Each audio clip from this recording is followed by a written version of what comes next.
नमस्कार जंटी में स्वागत आपका। मैं हूं योगेंद्र। आप देख रहे हैं खास खबर और बात करेंगे सप्ताह के महासमर की। हम बात करेंगे राजस्थान के टिकट वितरण में राजनीतिक दलों के घबराहट की। घबराहट में इस वजह से कह रहा हूं कि नामांकन का महज वर्किंग डे 1 और यूं देखें तो दिन 2 बचे हैं। रविवार और सोमवार के 3 बजे तक अगर नामांकन नहीं हो पाया तो वो सीट का सिंबल शहीद हो गया। वो किसको मिलेगा कोई पता नहीं, टाइम चला गया फिर तो। लेकिन राजनीतिक दल बहुत स्मार्ट हैं, वह सब कुछ जानते हैं कि क्या करना है। हम सिर्फ वो चर्चा कर रहे हैं कि अभी तक ऐसी क्या पशोपेश की स्थिति है कि सिंबल दबाए बैठे हैं पार्टियों के मुखिया और अभी तक दे नहीं रहे। राजस्थान में बीजेपी और कांग्रेस दोनों की स्थिति ऐसी है। बीजेपी को अभी 16 प्रत्याशी तय करने हैं और कांग्रेस को 44। दोनों ही ओर से अगर बात करें तो एक लंबी कवायद। लगभग 6 महीने से जिन कार्यकर्ताओं का चैन बिल्कुल ऐसा कर रखा है कि कोई बिल्कुल नहीं चैन से सो रहे हैं ना सोने दे रहे हैं, बेचैन कर रखा है, नींद हराम कर रखी है। और अभी स्थिति ये बनी हुई है कि कितने तरह के सर्वे करा लिए जो रिपोर्ट्स में आती हैं, मीडिया रिपोर्ट्स के जरिए जानकारी मिलती है। कुछ उनके लोग कहते हैं कि ये सर्वे हुआ, वो सर्वे हुआ, एक फला भाई साहब का सर्वे, उन नेताजी का सर्वे, कितने सर्वे हो गए।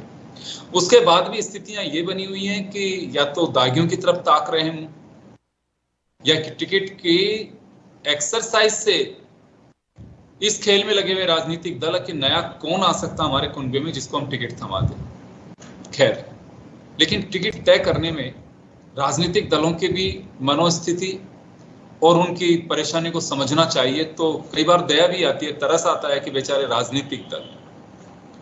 तो चले आखिर टिकटों को लेकर के लास्ट घड़ी तक भी इतनी पशोपेश, और वो भी इतने ज्यादा टिकट में। पहले सुनते तो थे कि 2-4 लोगों के टिकट तय नहीं हो पाए, वो नेता भी अड़ा हुआ, वो नेता भी अड़ा हुआ है, और लास्ट में आलाकमान ने सबको रवाना कर दिया कि जाइए भाई किसको देना हम तय कर लेंगे, और उनको फोन कर दिया कि जनाब आप फॉर्म भर दीजिए, सिंबल हम पहुंचा देंगे। पर इतने लोगों को। तो चले इसी मुद्दे पर चर्चा करने के लिए हमारे साथ 3 वरिष्ठ विश्लेषक और पत्रकार जुड़े हुए हैं जिनका अपना एक एक्सपीरियंस है, बहुत लंबे समय से इलेक्शन को बहुत नजदीक और बारीकी से देख रहे हैं। महेश शर्मा साहब हमारे साथ में जुड़े हुए हैं, हमारे साथ प्रमोद वशिष्ठ जी दिल्ली से जुड़े हुए हैं, और राजेंद्र शर्मा जी जुड़े हुए हैं। महेश जी, आपके पास आना चाहूंगा। यूं तो मैं कई बार सुनता था कि सिंबल लिस्ट में तो नाम ही नहीं आया, कि नहीं उनको फिर फोन करके कह दिया कि आप नामांकन कर दीजिए और आपको सिंबल भिजवा देंगे। लेकिन अभी 44 कांग्रेस में वेट कर रहे हैं सीटें कि हमारा कौन होगा, और 16 बीजेपी में।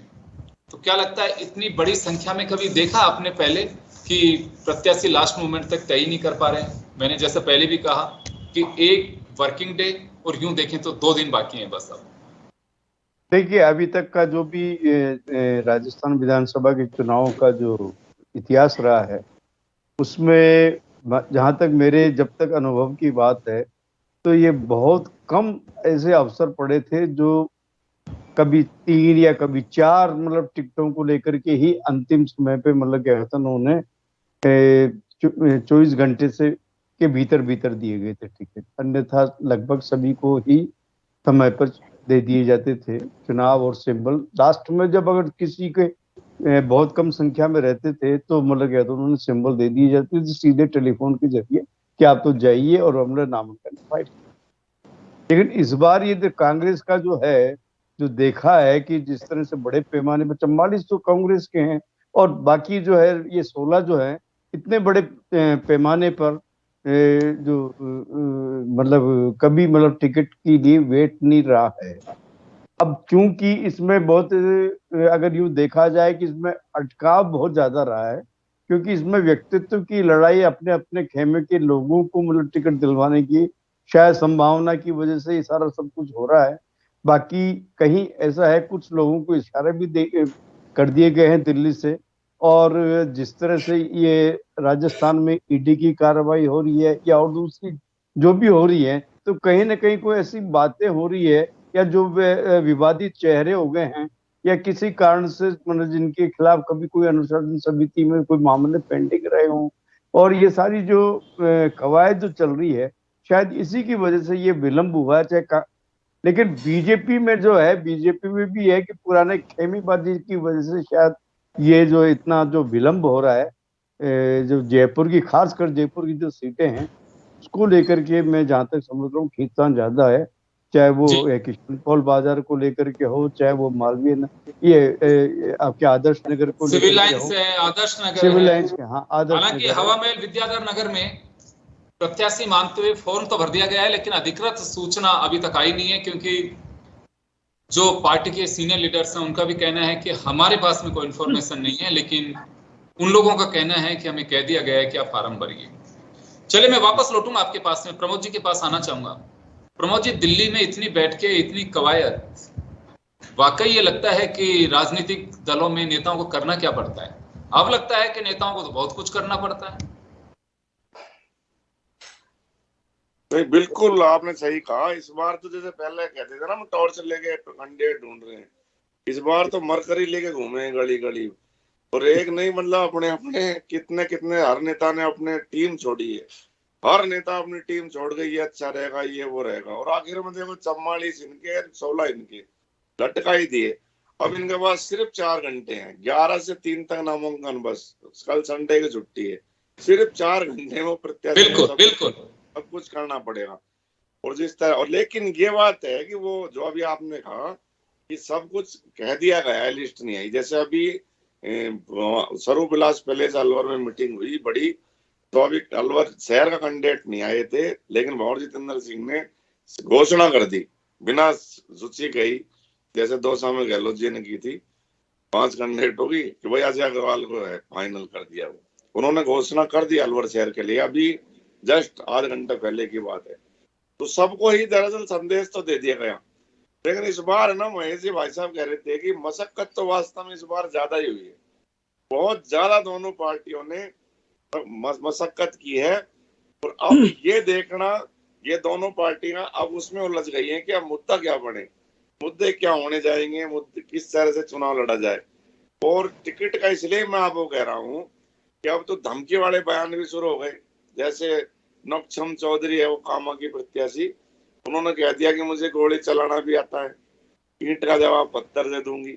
उनका वीडियो जबरदस्त हो रहा है कि हमको कमजोर ना समझे, वो भी शुरू हो गया है। तो अब तो बयानों का दौर शुरू हो गया। टिकट का तो हो लिया, अब जो आपको सूची देर होने का कारण हुआ है, उसमें सब प्रत्याशी दोषी नहीं है।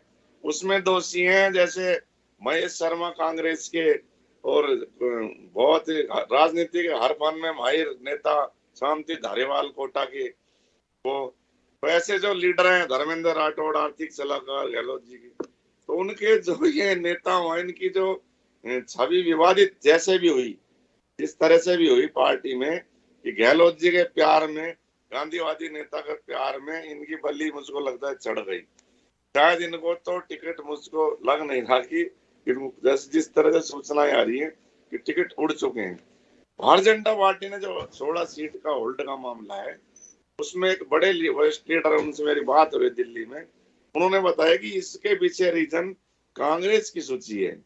वो कांग्रेस का वो देखना चाहते हैं तालमेल घुटन को क्या होता है, कि हो सकता है कुछ चेंज वेंज किस तरह से हो जाए। तो ये बात है। दूसरा, अब जैसे कल वसुंधरा जी ने बयान दिया कि अब मैं रिटायर हो सकती हूँ, वो उस पर भी फिर एक बड़ा मंथन का दौर जो चला है कि भाई अब वसुंधरा जी का ये मन थोड़ा सा, जैसे आज उन्होंने दे दिया, नहीं मैं अभी तो और चलूंगी। तो ये सारी चीजें, मुद्दे अब राजनीतिक चौपालों पर पूरी तरह छाने लगे हैं। अब टिकट का तो आप भूल जाओगे, टिकट तो हो लिए सारे। और आपको तो सब पता ही, आप तो देश के जाने जर्नलिस्ट है योगेंद्र जी, तो आपके पास तो सारी सूची निश्चित रूप से आई गई, और फोन भी आ गए होंगे कि हमको टिकट मिल गया है। तो अब मुद्दों की बात आएगी सर, तो जो मुद्दों की बातों का है, तो राजस्थान में तो मुझे लगता है भारतीय जनता पार्टी तो पूरी तरह राम मंदिर पर चुनाव की तैयारी कर रही है, निश्चित रूप से। क्योंकि अभी जो जिस तरह से वहाँ कैंपेन का एक अभियान बहुत व्यापक स्तर का बना है, जो क्योंकि लीडर्स टिकट से तो हट गए सूचियों से, अब वो इसमें लग गए कि अब किस तरह से चुनाव लड़े, क्या मुद्दा हो, किस तरह से मुद्दे को जनता जन जन तक पहुंचाएं, गहलोत जी की उसको किस तरह काटें। तो गहलोत जी बस एक ही बात को जैसे लेके बैठे हैं। मैं तो ये बोलता था कि देते देते नहीं थकूंगा, मांगते मांगते थक जाऊंगा। अब ये चीज गौण हो इनकी, अब ये चीजों को गौण करने की पूरी जबरदस्त तैयारी कर ली गई है। अब भारतीय जनता पार्टी 22 जनवरी राम मंदिर की घंटी घड़ियाल को लेकर आ रही है, निश्चित रूप से कि किस तरह से राम मंदिर का जो प्राण प्रतिष्ठा भगवान राम की 500 साल में होने जा रही है, तो वो ये मुद्दा यहाँ तो जबरदस्त तरीके से चलना है। जो नौचंद चौधरी के बयान ने भी इसको साबित किया है, कामा की प्रत्याशी ने, कि वो जिस तरह से बोली हैं और जो जिस तरह से इन्होंने जो टिकट का भी जैसे किया है इस क्षेत्र में मेवात इसमें कि ज्ञानदेव आहूजा जो पिछली बार नहीं दिया था, तो उनके भतीजे को वहां देकर उनकी छवि एक मुस्लिम विरोधी नेता के रूप में, ऐसे कई टिकट हैं जो दिए गए। उन टिकटों से और इससे ये लगता है कि पूरी तरह से भारतीय जनता पार्टी तो इसी मुद्दे पर आने के लिए तैयार है। जी हाँ। बिल्कुल बिल्कुल, लेकिन बात टिकटों की है। मैं राजेंद्र जी आपके पास में आना चाहूंगा, आपका भी लंबा एक्सपीरियंस है, बहुत नजदीक से देख रहे हो आप सियासत को। क्या लगता है कि इतनी संख्या में टिकट होल्ड किए गए हैं पहले भी? देखिए योगेंद्र जी, अब की बार जो परिस्थिति है वो दूसरी है।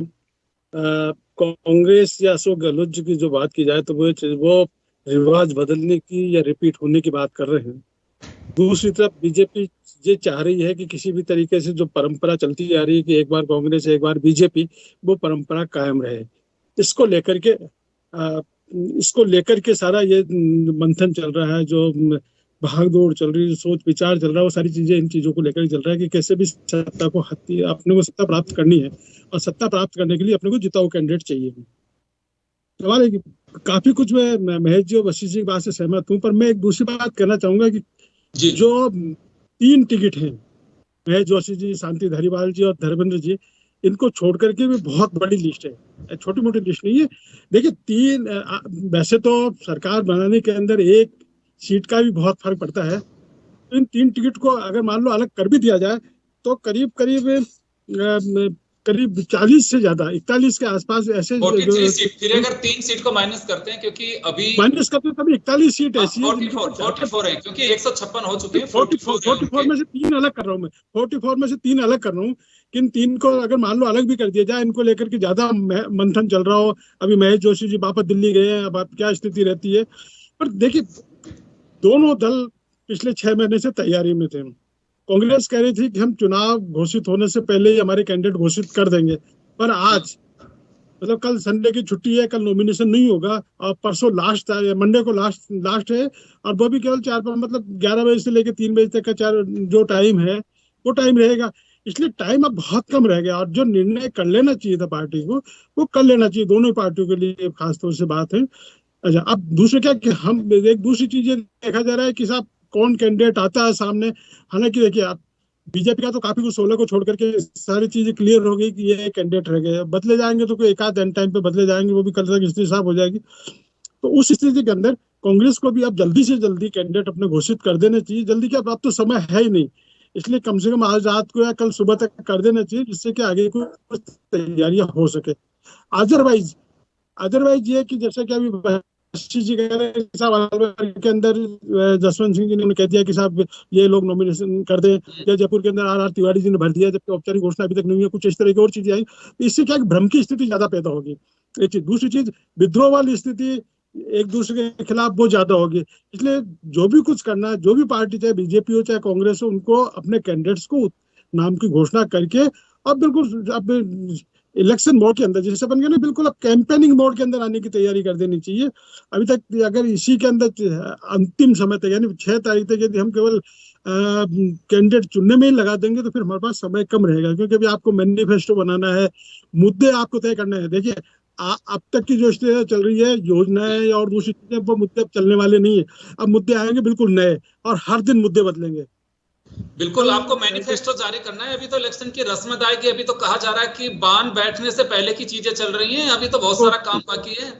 बिल्कुल महिला संगीत भी होगा, दुल्हन के फ्रेंड्स में आएंगे, बहुत सारे काम करने राजनीतिक दलों को। तो रूठने वालों को मनाना है, आपको डैमेज कंट्रोल करना कई चीजें है, बहुत चीजें है, बहुत सारी चीजें। 23 तारीख को तेल चढ़ेगा, 25 को उतरेगा, बहुत काम है राजनीतिक दलों के पास में अभी। जब ही तो मैं कह रहा हूँ राजनीतिक दल बड़े बेचारे हैं कि एक्सरसाइज कितनी करनी पड़ती है।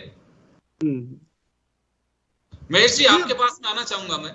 देखिए ये इलेक्शन की कवायद है, सबसे बड़ी जो चीज होती है कहीं पे भी आपको प्रत्याशी तय करना, क्योंकि आप वहां पे विधानसभा क्षेत्र में आपकी पार्टी का चेहरा बना करके लेके जा रहे हो, वह जीत के आएगा, आपके मैजिक नंबर तक पहुंचाने में एक एक सीट मदद करती है जब आपकी सरकार बनती है। तो यहां यह माना जा सकता है कि सबसे बड़ी जो कवायद की जाती है, यानी कि मैरिज करनी है तो दूल्हा और दुल्हन अगर वो तय हो जाए तो बाकी चीजें तो सब स्मूथली चल पड़ती है। ठीक है, बैंड भी करना है, ब्यूटी पार्लर भी करना है, हलवाई भी करने हैं, सब कुछ करने हैं, लेकिन सबसे पहले तो दूल्हा दुल्हन तो तैयार हो। तो उसी कड़ी से हमारी जो एक सामाजिक परंपरा है उस तरह से इस पॉलिटिक्स को समझने की कोशिश करें हम कि कैंडिडेट तय करने में ही राजनीतिक दलों के लिए सबसे बड़ी माथापच्ची है, ये माने। बिल्कुल, ये मैं बताऊंगा आपको। सबसे जो चुनाव का जो चयन का जो है इस समय कोई भी चेहरा हो, ये राष्ट्रीय मुद्दे क्या बनते हैं और दूसरे मुद्दे क्या बनते हैं। सवाल ये आता है कि ये विधानसभा के चुनाव में है कि वो स्थानीय चेहरा कौन सा होता है, क्या वो विवादित उस चेहरे की छवि कैसी है और वो विवादित रहा है या नहीं रहा है, उसकी जनता से कितना वो जुड़ा हुआ है और जनता के मुद्दों को कितना वो काम प्रभावशाली तरीके से उठाता रहा है और उनमें लोगों के जो है उनमें दुख दर्द में कितना वो सहायक भी रहा है। ये सारी चीजों को देखा जाता है।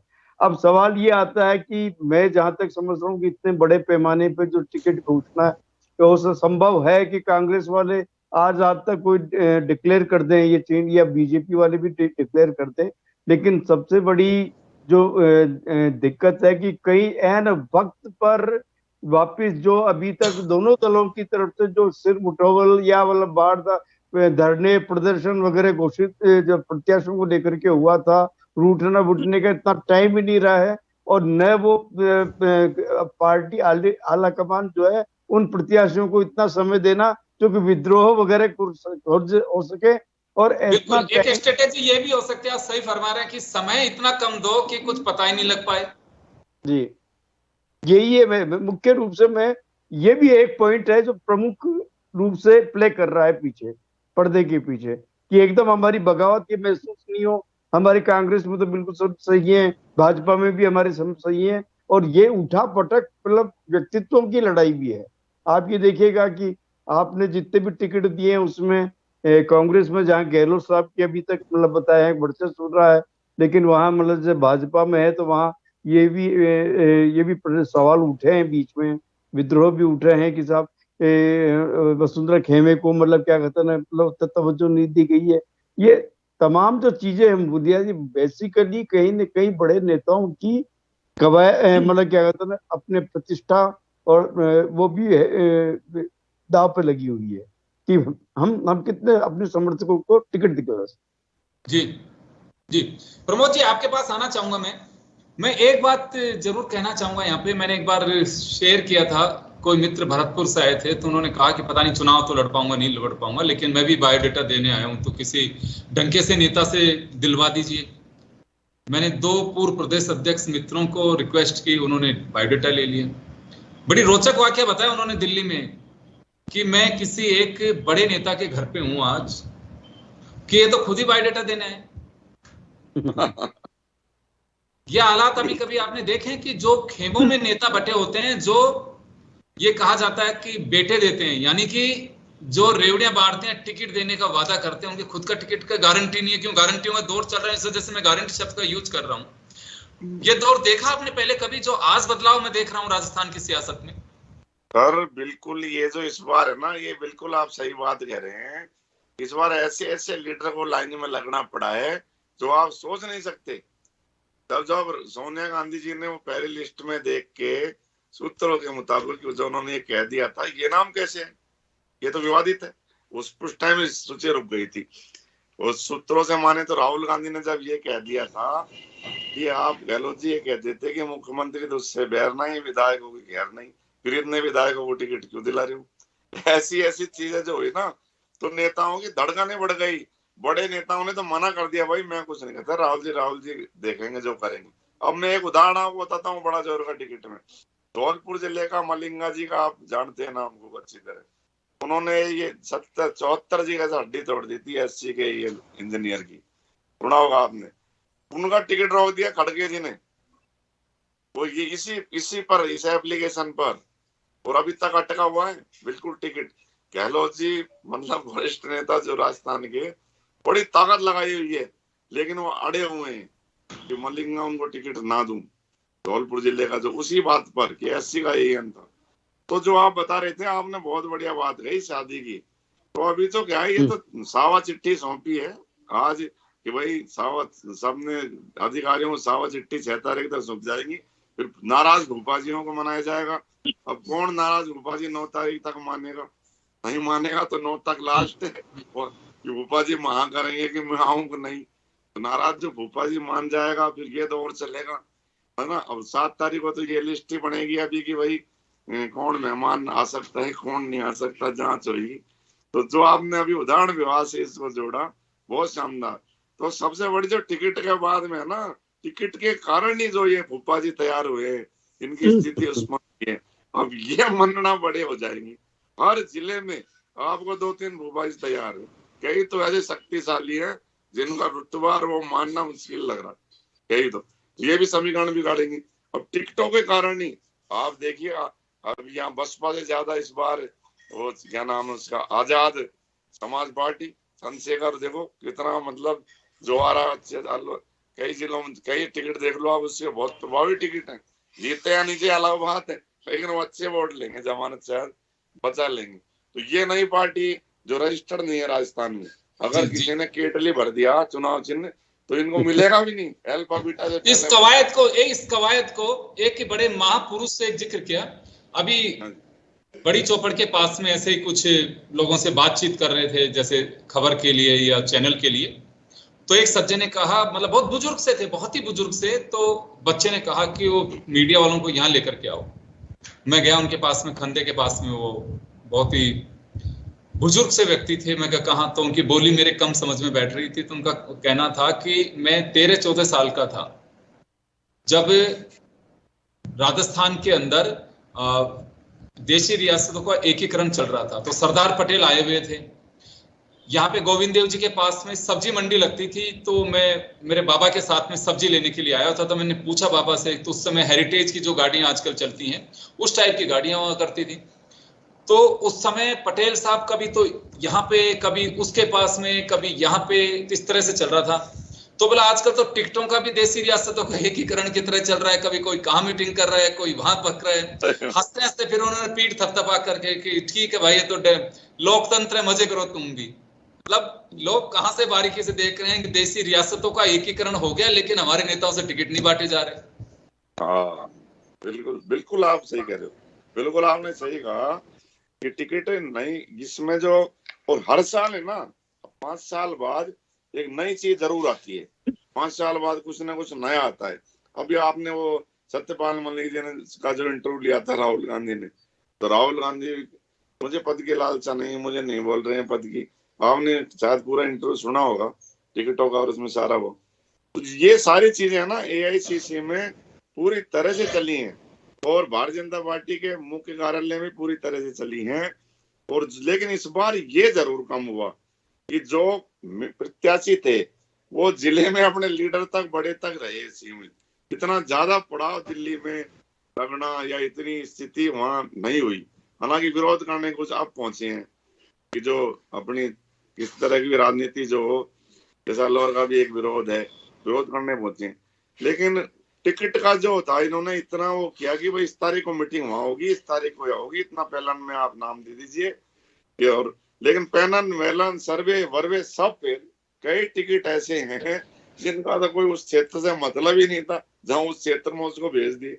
इतने प्रत्याशी आपको अच्छी तरह आप देख सकते हैं, राजस्थान में कम से कम 10-15 तो ऐसे लोग होंगे जहां उस क्षेत्र में उनका किसी ने नाम ही नहीं लिया होगा। और सर्वे कहाँ सर्वे, फिर कितने 5 सर्वे कराए साहब, 10 सर्वे। पब्लिक सर्वे का तो मजाक कर दिया दोनों ही पार्टियों ने, सर्वे का तो मजाक कर दिया, पूरी तरह से मजाक खिल्ली उड़ी है। मुझे ऐसा लगता है प्रमोद जी, हो सकता है कि कार्यकर्ताओं को मोबिलाइज करने के लिए, उनको एक्टिव करने के लिए सर्वे का एक वो किया कि प्रभारी वहां जाएंगे, क्यों कार्यकर्ताओं को काम भी तो लगाना है, नहीं तो भीड़ कर लेंगे कार्यालय पे आकर के, उनको धंधे पे लगाए रखा। अब सर्वे के बाद में ज्यादा एक्सरसाइज ये की है कि उसके घर में से किसको तोड़ के लाया जा सकता है, जिसको हम प्रत्याशी बना देते हैं।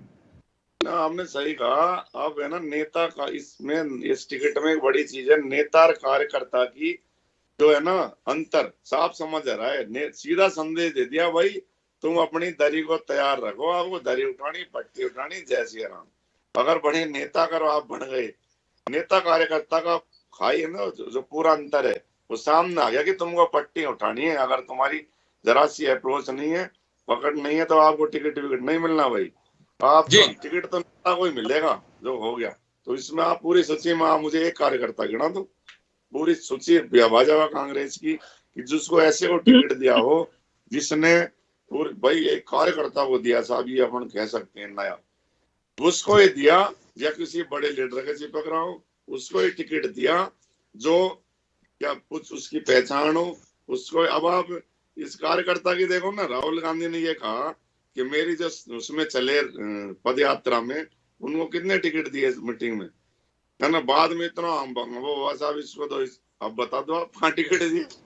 जैसे किशनगढ़ बाद मेलावात नाम आया, ऐसे कही आई नाम की भाई इनको देना, ये वो थे पदयात्री बोल रहे थे इनको, जो किस तरह के। चले मैं एक सवाल राजेंद्र जी से लेना चाहूंगा। राजेंद्र जी, इसे किस तरह से देखा जाए? राजनीतिक दलों की चूक या भ्रम, जो टिकटों में इतना विलंब हो गया कि 4 घंटे, अब मात्र 4 घंटे बचे हैं बस राजनीतिक दलों के पास में, 11 बजे से 3 बजे तक सोमवार को नामांकन दाखिल करा सकते हैं, मैं 4 घंटे। तो इसे एक भ्रम की स्थिति बन गई या और एक्सरसाइज हो गई, कैसे माने इसे? देखिए योगेन जी, पहली चीज तो ये है कि इतना समय रहना नहीं चाहिए था, अब तक कैंडिडेट्स के नाम घोषित हो जाने चाहिए थे। पर एक्चुअल में क्या है कि जब अलग अलग गुट बने होते हैं, चाहे कोई सी पार्टी हो, तो उस टाइम पे फिर किसी कैंडिडेट को चयन करने के अंदर खासतौर से आला कमान को या जो भी इसको चयन करने वाले होते हैं उनको दिक्कत आती है। नंबर 1 दूसरी चीज क्या है कि कई बार हम देखते हैं कि दूसरी पार्टी का कैंडिडेट घोषित कब होता है और हो गया है, तो उसके खिलाफ जिस कैंडिडेट को हम खड़ा करें वो उसको टक्कर दे सकेगा या नहीं दे सकेगा। क्योंकि देखिए, सरकार बनाना पहली प्राथमिकता है। उस टाइम पे ये नहीं देखा जाता है, न देखा जा रहा है, भले ही आदर्शवादी बातें कितनी भी हो, कि कौन दागी है, कौन बेदागी है, कौन पैसे वाला है, कौन कार्यकर्ता है, कौन नेता है, और किस पार्टी से विश्वास रखता है। क्योंकि आप देख लीजिए, सुबह कोई किसी पार्टी में, शाम को जब उसको टिकट मिलेगा तब वो किसी दूसरी पार्टी में होगा। इस तरह के उदाहरण भी अपने हमारे सामने आ चुके हैं और भी आते रहेंगे। इसलिए ये सारी संभावनाएं देख करके ही ये, पर इतना विलंब अब इनको नहीं करना चाहिए। इनको हर स्थिति के अंदर आज रात तक या सुबह तक घोषित कर देना चाहिए कैंडिडेट, अदरवाइज दिक्कत वाली स्थिति रहेगी। नंबर 1। बिल्कुल। चले मैं माफी चाहूंगा, 2-3 चीजें निकल करके आती हैं सामने कि एक, राजनीतिक दलों की वो मजबूरी हो सकती है कि टिकट डिक्लेयर करेंगे, और जो कंट्रोवर्शियल सीट है वहां अगर अभी टिकट डिक्लेयर करते हैं तो विवाद हो सकता है, मीडिया उसको सुर्खियों में लेकर के आएगा और आग में घी का काम करेगा, ताकि दूसरी जगह भी इस तरह के हालात बन सकते हैं। उस आक्रोश को दबाने के लिए जितना विलंब किया जाए, एक रणनीति का हिस्सा हो सकता है राजनीतिक दलों का, लेकिन वो कब तक? जो तैयारी करके बैठे हैं वो भी चूकने वाला नहीं है। इस चुनाव में कहीं कोई बड़ी बात नहीं है कि ज्यादा स्थितियां उन सीटों पे बन सके जहां पे विवाद है, जो राजनीतिक दल खुद मान के चलते हैं, और विद्रोह की स्थितियां बन सकती हैं। डायरेक्ट फाइट की बजाय त्रिकोणीय भी हो सकता है, चतुष्कोणीय भी मुकाबले हो सकते हैं, ऐसी बहुत सारी सीटें हो सकती है। क्योंकि ये इस वजह से कह सकता हूं कि डैमेज कंट्रोल के लिए जिन चेहरों को अभी बनाया हुआ है, बीजेपी में कैलाश चौधरी और कांग्रेस में मोहन प्रकाश जी, दोनों मुझे नहीं लगता है कि बहुत ज्यादा उनकी कोई एक्सरसाइज है या फिर वो कर पा रहे हैं कि इस आक्रोश को रोक सकें। खैर चलिए, 6 तारीख का दिन है और राजनीतिक दलों की रणनीति भी सामने आ जाएगी। चर्चा हम इस वजह से कर रहे हैं कि अब आपके पास में महज 4 घंटे हैं जिसमें आपको पेपर सॉल्व करना है कि ये व्यक्ति नामांकन करने के लिए पहुंच रहा है। और एक्सरसाइज की बात करें तो अभी 1 दिन हो रहा है आपके पास में। चले, बहुत बहुत शुक्रिया आप सभी का, और महासमर में इतना ही, दीजिए इजाजत, नमस्कार।